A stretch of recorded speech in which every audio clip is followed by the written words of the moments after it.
ना बताइए नहीं ई जन्म तन दिखाओ तो प्रमाण तो दिखाइए आपकी 7 जन्म अरे मर्दे हारमोनियम पर पीनी पीनी करत तारा सा किसे कहते हैं तू परिभाषा दे दे सा किसे कहते हैं खाली परिभाषा दे देते 1 नंबर 2030 तक 30 तक यही में कहतर के हो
ना पता चलता है कि बेसी है हरो बहुत हवा बनैले बनी बहुत यूट्यूबर वाले भाई जी भी बढ़ले बनी चिंता नहीं की करे कि हम जहाँ रही लोग वहाँ नो बाबा हम एगो प्रेम के गीत दे हाँ लय के कहतर के जवाब दिए कि का इनको आज पानी देख लेता नहीं आज हाँ जी 10 बरस ले कोई ठंडा के गीत अभी लगाओ तरह अभियंते पानी इनकर देख लेता नहीं हवा बनावे ले हवाई जर ना चले अभियंता के घूम के नहीं नहीं हम एगो परिवार खातिर गीत गाए हाँ जी अभी हुई ईश्वर दादाजी पलकिन कर लय के जवाब देके गाई हाँ एकर बाद एगो प्रेम के हमहू गीत गाई एक्शन में गाई हाँ जी एक्शन सुदर्शन यादव अपन लिख लगावे ले हाँ ई पतल खा के फेंकेला तो कुकुर चाटेला चाटेला कुकुर खा के फेंकेला तो सुअर चाटेला चाटेला और सुअर खा के फेंकेला तो बहुत हवा बनावेला चाट के जी जाता आवा तो तनी झपो झपो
धन है सोनू भाई, वो बाबा के पोता हमारा सोनू जी की ओर से जब दिल से सेवा कोई नहीं बाबा जी के फल मिली। सोनू भाई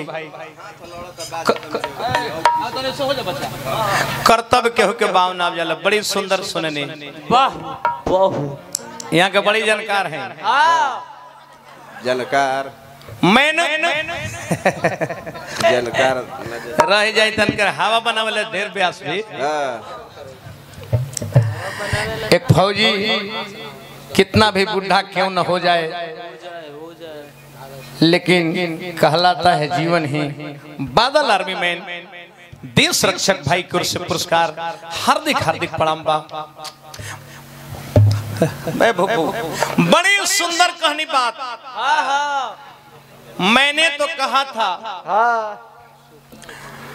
विजय चाचा की देखी जौन उपलक्ष्य में जाए ओकरा के कुछ न कुछ विशेषता कह के चाहिए। मैंने तो यही कहा था, गलत तो नहीं कहा। नहीं, कलाकारों की धर्म है जो न ढेर लोग ना जाने ला कि हम करो तानी आकर सब फायदा का बा। कहने के अभियंता जी ढेर लोग करेला ना जाने ला ना। श्राद्ध कब से हुआ, क्यों किया जाता है, किसने किया, तो मैंने बताया। गलत कहाँ किया? नहीं, हम यही कल भाई अभियंता जी ढेर लोग समझ जरावे ले सुबह में, कादों पर आवे ले देह पर, और सांझ खानी रंग फेंकल जले कर माने लोग ढेर ना जाना ना। तई कतर के हमरा से प्रश्न पहले बड़ा तो हम बताई का बतौले। प्रहलाद के हमनी के ले आई जा, ले आई ला जा आ खुशी में रंग खेले, यही मतलब है। यही मतलब है। यही पर अभियंता कहे के तने 3 बोरा किताब ले बड़ा, कहां लिखल बताएं देखा तो। एबार गढ़ा में डाली तो किताब ले चल के। हम तो ना जानत रहे कि ना जानत रहे, हम प्रश्नो ना कइले, हम दर्शावत रहे कि ढेर लोग ना जाने ले। त तनी दर्शावे त हमरा सुना अभियंता जी, हमरा बुझा गइल क्यों कादो सुबह पराए जाते हैं। तका तो प्रहलाद के लिए आए जाते हैं खुशी में, तका तो पर के नहाए जाते हैं प्रहलाद आ गइले। मन कुछ जाने निका से त हवा बनावे ले ढेर जानकार। देखा ई जन्म में ना क्यों कादो सुबह पराए जाते हैं, सांझ के रंग क्यों डाला जाता है। 7 जन्म में ना बताइए नहीं। ई जन्म तन दिखाओ तो प्रमाण तो दिखाइए आपकी। 7 जन्म अरे मर्दे हारमोनियम पर पीनी पीनी करत तारा। सा किसे कहते हैं, तू परिभाषा दे दबा।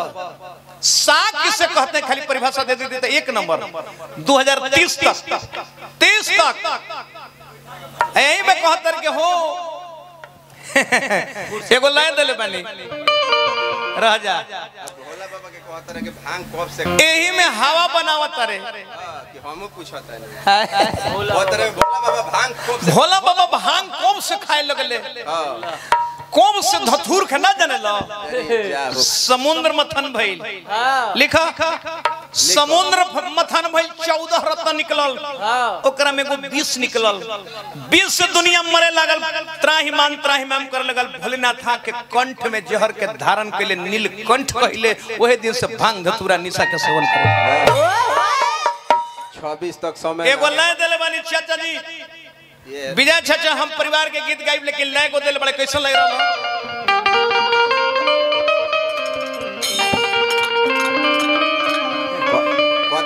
ये टूटहाल, ये टूटहाल है देख हमारा विवाह नहीं कर ले के जवाब दे दिनो।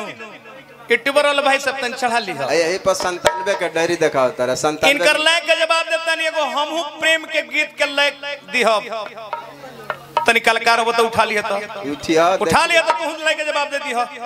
आज देखना है किसमें कितना पानी है। 2010 में मार्केट में आज देखना है किसमें कितना पानी है। एक तरफ विकलांग है तो एक तरफ जवानी है। 97 में जन्मो ना होई। इनकर लय कैसे रहता। भेटैनी मेला में रात के खेला में डरना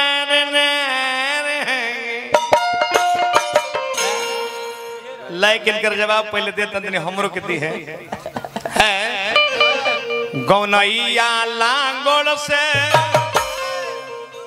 गौनैया लांगोड़ से कहीं का बांगड़ से अरतियो जियान हो गई कन्हैया बांगड़ से कहीं का बांगड़ से रतियो जियान हो कन्हैया लागड़ से कहीं का बांगड़ से रतिया जियान हो गई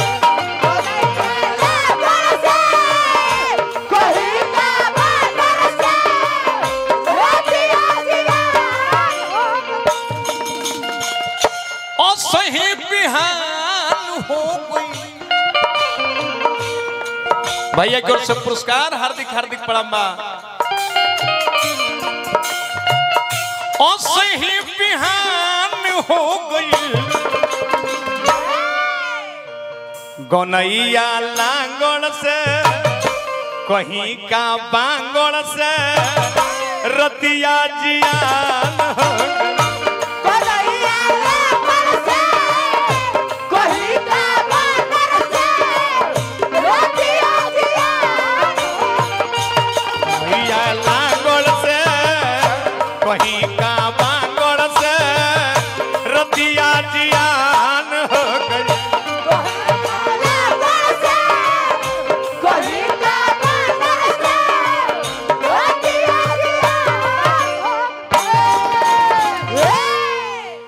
कर लय के जवाब रहल हवा बनौले रहले अब हम हूं एगो लय देम ओहू जवाब दी है ना हवा मत बनाओ ई देहिए दोसर ह कतने आइले कतने गइले जैसे कतर जो हो मनी त रामायण सब व्यास लो किन ई बड़े तो सब रामायण किनले आई मोरे के मोरे ढोल फिरता रे इनका से कहा जब कि साकी से कहते बस हवा निकल जाई वो घरे रामायण थोड़ी हमरा नेताजी के परिवार की ओर से पुरस्कार बा हार्दिक हार्दिक प्रणाम बा एगो गीत मात्र दादा के हमने के जन उपलक्ष्य में जितना खर्चा कइले बनी तीनों भैया सोनू भैया जितना खर्चा कइले बनी रहो सब वही महान आत्मा के अंतिम श्रद्धांजलि अंतिम विदाई गीत यूट्यूबर भाई जरा बाद एक्शन के एगो गीत हम सुनाई आ तभी हमर जवाब दिए तो बुझा जाए कि कितना पानी में बा खेला ना सुदर्शन सदस्य खेला ना बुझल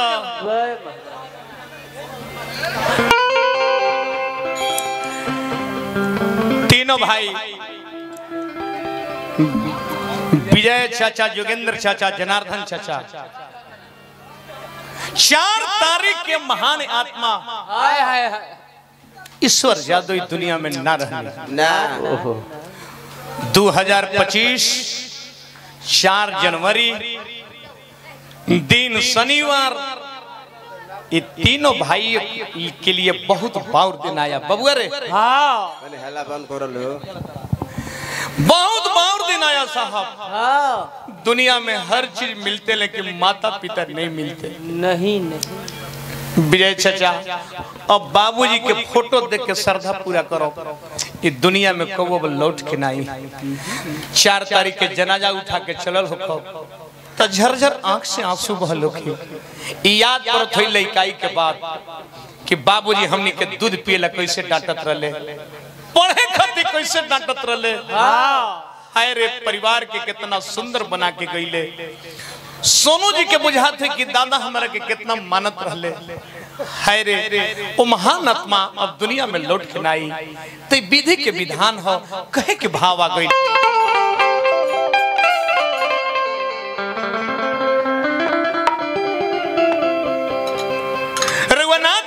के 4 तारीख के 4 जनवरी के हमारे बाबूजी हमने के टूर के सर्टिफिकेट दे दी है हां अच के घटना होला जनार्दन चाचा विजय चाचा अचके में डोली आ जाला ना आगना में मारो छवाइल होखी ना मेहंदी रचाइल ना पौता दियाइल अचानक केवल विदागी हो जाला तने हल्का कौन कलो कान दुखा दो हाय अचके में घट गजिल घटनमा हो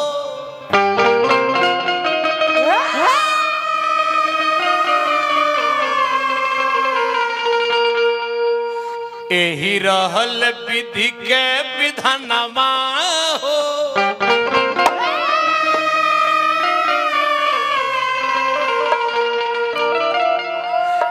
ईश्वर जात हो गईनी सपनवा हो नयन मास नीरब सवर जात हो गईनी सपनवा हो नयन वासनी ईश्वर जात हो गईनी सपनवा हो नयन मास नीरब ईश्वर जात हो गईनी सपनवा हो नयन वासनी सोनू बाबू अपना दादा के अंतिम श्रद्धांजलि अपनी अंतिम विदागी में रात भर लुटवनी खूब खियवनी पंडाल बनवनी दूधू को ब्यास बनवनी विजय चाचा लेके अंतिम श्रद्धांजलि यही श्रद्धा है अपना नजदीकी परिवार के हित कुटुंब के भी चाहे 10 रुपये अपनी कोई जरूरी नहीं है अंतिम श्रद्धांजलि देवे के चाहे गीत पर ये गीत दानापुर में जाए तो श्रद्धांजलि गीत पूरा परिवार बैठ के गवावेला लोग हर परिवार के लोग कुछ न कुछ श्रद्धांजलि देला अंतिम विदागी है फिर इस समय सोनू बाबू ना मिली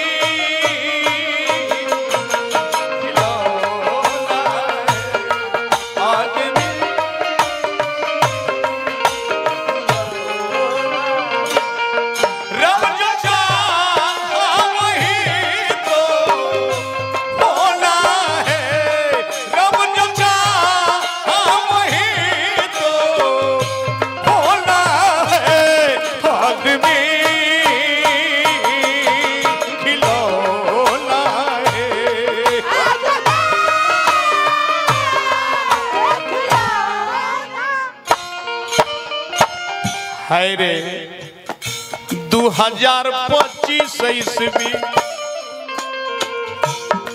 ईश्वर दादा के रहा चाचा के याद में हमारे भैया की ओर से बहुत बहुत रुपया से सम्मानित अंतिम श्रद्धांजलि दादाजी के जहां भी आत्मा होके के परिवार के आशीर्वाद देख के जा फुलवारी यही तरह बनल होके विजय चाचा जोगिंदर चाचा जनार्दन चाचा 2025 ईस्वी जनवरी के महीना हर तारीख 4 रहल शनिवार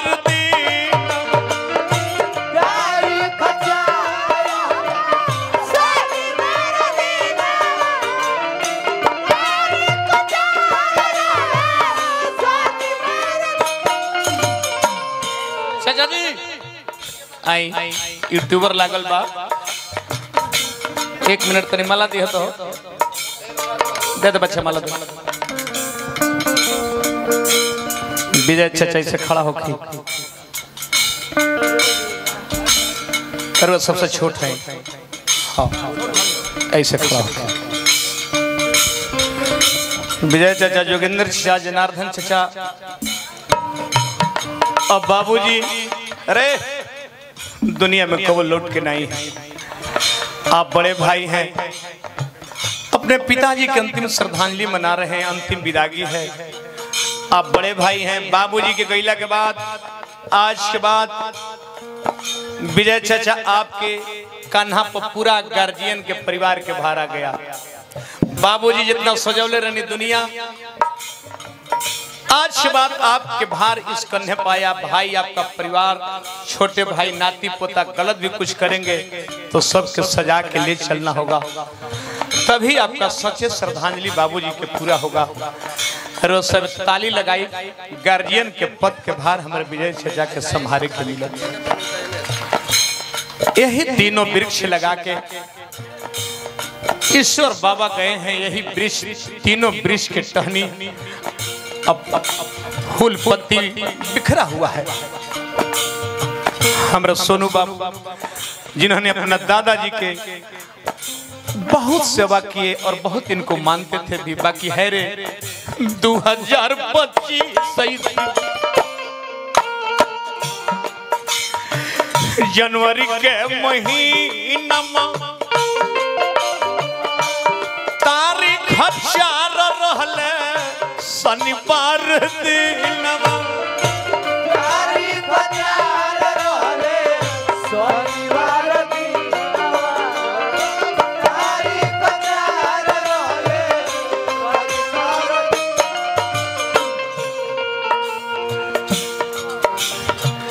घरवा छोड़ी के हो गईनी बयानवा हो।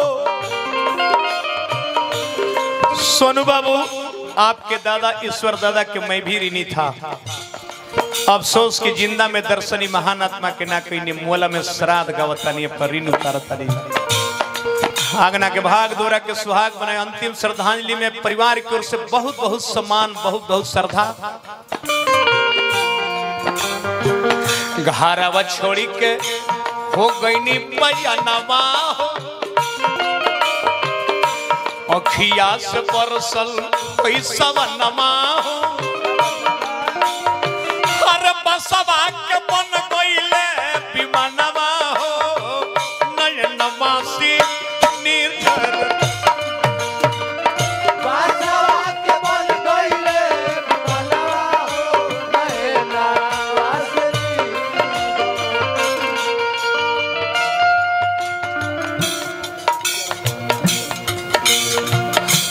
बाबा के दामाद श्रीराम यादव मास्टर साहब की ओर से अंतिम श्रद्धांजलि।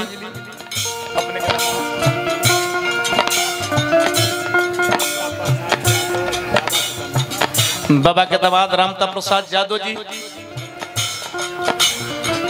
अपने ससुर जी के अंतिम श्रद्धांजलि दिए, बहुत बहुत श्रद्धा किए। सारा परिवार के जहां भी ईश्वर यादव के महान आत्मा होके ये पूरा हित कुटुंब परिवार के आशीर्वाद लेके जा, फुलवारी बारी बनल होके यही तरह दुनिया दिन दोना रात चुना पड़े। बाकी बासवा की बन गईली विमानवा हो, नयनवा से निर्भर बसवा के बन गईले विमानवा हो, नयनवा से अरे बसवा के बन गईली विमानवा हो, नयनवा से निर्भर बसवा के बन गईले विमानवा हो।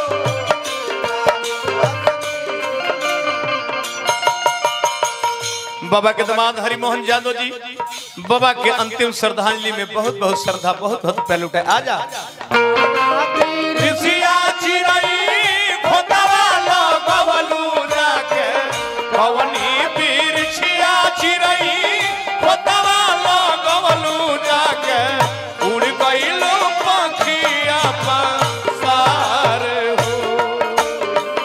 उड़ गइलू पंखिया पासार, कवनी बिरछिया चिरई खोतवा लगवलू जाके, कवना बिरछिया चिरई खोतवा उड़ गइलो पातारा उड़ गइलू पंखिया पासार। दुनिया में हर चीज मिलते हैं विजय चाचा, माता पिता नहीं मिलते हैं। माँ ईसन न कोई देवी दुनिया में, न पिता ईसन कोई देवता होते हैं। सेवा करना है तो माता पिता के कीजिए। बाकी विजय चाचा रोवल हो, जोगिंदर चाचा रोवल हो खम, जनार्दन चाचा रोवल हो खम।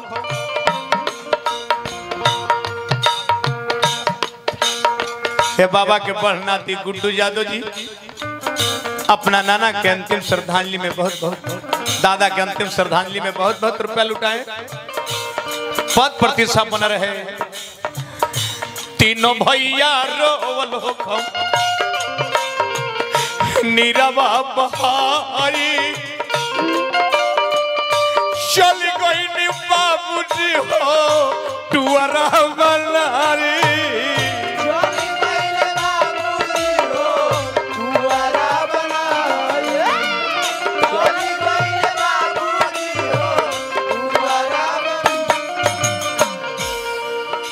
दादा के बड़ सुपुत्र विजय चाचा अपने बाबूजी के अंतिम श्रद्धांजलि गीत पर बहुत बहुत प्यार लुटवनी।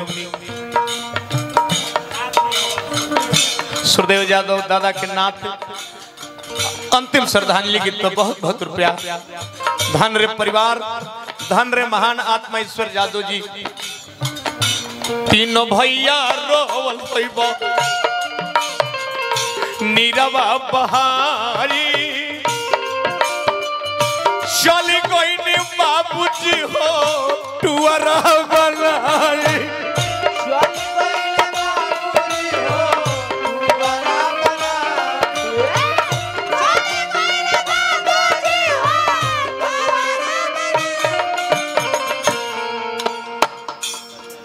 नगेंद्र यादव दादा के नाती हैं, बड़ी रुपया पुरस्कार श्रद्धांजलि गीत पर। सबसे बड़ दुख बेटी दामाद के होला लागल है कि नैहर से हमर नाता टूटल। बाप महतारी बेटी बहन के नैहर में रहेला तो लोग के करेजा ऊंच रहेला। अब लागत है कि जाई भाई भौजाई दुलार पर लोग करी कि ना। बेटी दामाद रोवल पोता हो बेटी दामाद नाती पोता हो उजरल दादा खोता हो गाई गाई करोवे सुदर्शनवा हो नन नवासी निर्भर